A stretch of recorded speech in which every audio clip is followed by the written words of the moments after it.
My name is Donald King. My name is Umberto Crenca. People call me Bert, and I'm the founder and artistic director of AS 220 in Providence.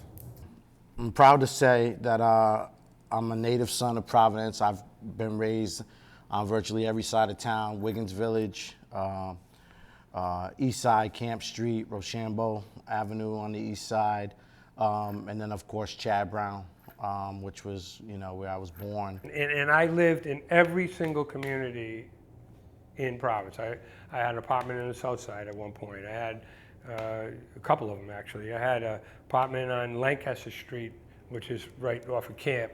The primary influence and impact started at home, which is that my mother was a very, very powerful force in my life. She was the loudest parent at football games. I thought I was going to be a professional football player, believe it or not. So my mom really just instilled in me that I had a responsibility, that I was always going to be tied to the community that created me. And then when I got involved with the drug rehab program, Marathon House, with those guys, we were in an encounter group, and one of the guys says, so other than being a wise guy, what do you do? What's your interest? I says, oh, I'm an artist, man, I can draw. As a man who's aging, gracefully, hopefully, that to live in a town that doesn't have any jazz, feels like, it just don't feel right. It's just, there's no place I can go and hear music and reflect. Part of the reason why we created AS220 was to create a place where, screw New York, screw Boston, screw these places where everybody wanted to go, let's make it happen here. You've got to be in it for something more basic in terms of the art for the sake of it, and that passion to get your voice out there. That's the important thing, and the value that brings to other people and to the culture.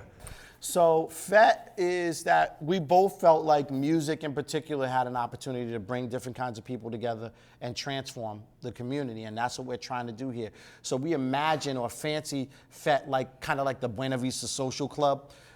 Down the line, we want people to feel like they're members, they're a part of the FET family, and that's slowly happening. The best way to reimagine a city is through art and culture, okay? By creating everything follows. If you create, and this has historically been proven 1,000 times, if you create a vital art scene, everything follows. I think our educational system really cripples us and undermines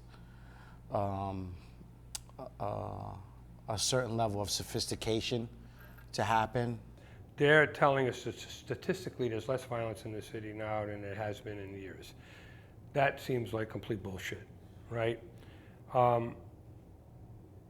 There's no question that the inner city kind of neighborhood and gang thing has kept evolving and heating up. It's like, it wasn't like this when I was a kid. I'm saying it's because our lives don't have the same kind of value in this country. And that is something that we all need to look at. Just statistically, 1 in every 3 black men in America is imprisoned. 1 out of 3, okay? We have more, from what I understand, and this should be checked, we have more black men in prison today in the United States than we had enslaved before the emancipation. There's a lot in this world that is designed to discourage everyone. That's another big thing we have to be careful of, Didi. It's because of my experiences, a lot of shit that's racialized, a lot of stuff that we think is because we're black. A lot of that's bullshit, man. A lot of people, all kinds of people, rich and poor, go through the same things. Okay, so art, the things that young people enjoy, that actually gets them to go to school, sports, art, that kind of stuff, that really would engage you. Music, right? Music, right? When I say art, I mean everything, right? But music, and what do? The first thing we cut, we pull the money out and we cut those programs.